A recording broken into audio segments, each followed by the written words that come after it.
She said. Connect with Christine Bentley and Kate Wheeler at whatshesaidtalk.com. Before you run out and grab yourself a packet of gummy bears for an energy hit, our next guest has some scientifically proven mood-lifting foods which are definitely much better options. Welcome back, registered holistic nutritionist and our nutrition expert, Christina Vero, to What She Said. Thank you for having me. So what would you say is the biggest contributor to changing energy levels throughout the day? So when we're talking about stabilizing energy levels, we're really talking about stabilizing blood sugar levels.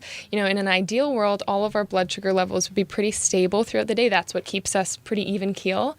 But more often than not, I see people who they're skyrocketing 1 second with their blood sugar levels and the next minute they're plummeting. And that's really what contributes to our mood and our energy levels just going all over the place. What can we do about that?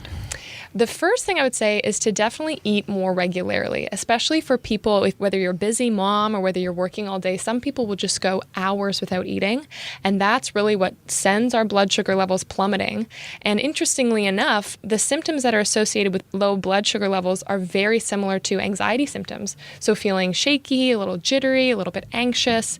So when you can eat a little bit more regularly, that really, really helps to stabilize your blood sugar levels. That's the first thing I would do. The second thing I would do is definitely make sure that your snacks and your meals aren't just consisting of carbohydrates. You know, carbs are good. Our bodies like carbs, so keep them in the diet, but make sure that they're 100% whole grains, the unrefined kind, and also that you're adding a little bit of protein into your snacks and your meals. Protein takes a lot of energy for our body to break it down, really helps slow the absorption of sugars. So whether that's through, you know, lentils, that's a great plant-based protein option, or whether that's through adding chicken to your salad or whatever it might be, that's really, really helpful. What about fiber? Fiber. Oh, fiber is so great. It's the part of the plant that doesn't get broken down. So that is key for stabilizing blood sugar levels. So you can use a supplement like psyllium husk is something that people add to smoothies. It's really, really high in fiber. Beans are another great source. I love soups because I can just throw some beans in there, or chili's another great option, or hummus with vegetables or something like that. All great options. Really, really will help stabilize your blood sugar levels. So what place in this equation does sugar hold? Sugar. Yeah.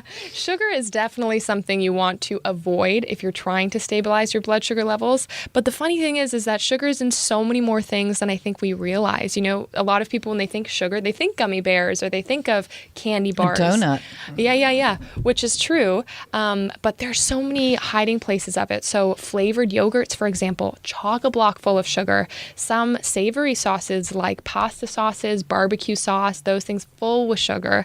So there are a lot of things that we can really change, just slight changes, to help reduce our sugar intake. But I've heard some people say that if you're cutting out sugar, you've got to cut out all sugar, and they're even including carrots because there's a lot of sugar in carrots. Do you go that? Yeah, I've heard of this. You know, I've also heard people say, you know, don't eat fruit because it has sugar, and I don't really buy that. I mean, I love fruit. Fruit is convenient, and fruit is natural.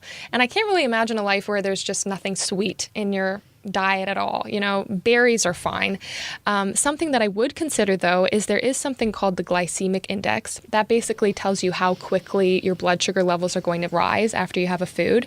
So there are some fruits that will cause a spike in your blood sugar levels. So, for example, pineapple or mangoes, still healthy. But if your goal is to stabilize blood sugar levels, then I might suggest eating things like berries or apples with the skin on, things that are lower glycemic index. And not juice. And not Orange juice is apparently just full of sugar, but oranges aren't so much because of the fiber. Exactly. And that's why we always suggest leaving your peel on too, because that's the part that has the I'm fiber. not eating orange peel. Sorry, I meant with apples. Yeah, absolutely. Okay. What about cinnamon and chromium supplements? Oh, yes. Those are great natural dietary supplements to help stabilize blood sugar levels. I never knew that. Yeah. So even if you just put some cinnamon in your latte, if you put some cinnamon on your cereal, in your granola, whatever it might be, there's some natural phytonutrients in there that help to stabilize your blood sugar levels that are great. And it's so tasty too. So. But chromium, what is chromium? Chromium is a mineral, and you can buy it in supplement form, and it's been really researched to help stabilize blood sugar levels. So just make sure that you're reading the labels, make sure that you're taking the right amount, which will vary from person to person, but that's a really, really helpful step as well. Mm-hmm. Well, where can people connect with you? Yeah, so you can go to my website. It's www.fresh-insight.ca. I'm on social media as well, at Christina Vero on Instagram, or you can go to your website as well, since I'm on there. And you also do coaching for people as well. You talk to them. Absolutely. Yeah. So if anybody's interested in that, they can go to you.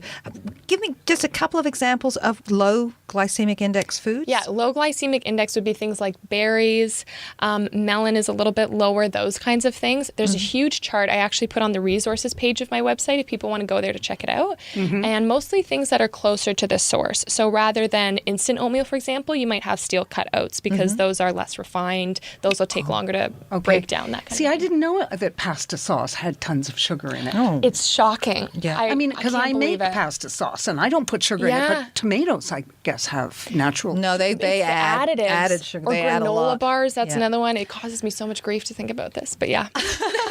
Christina Vero, thank you for joining us today, and we will chat with you again soon. Thank you for having me. What she said.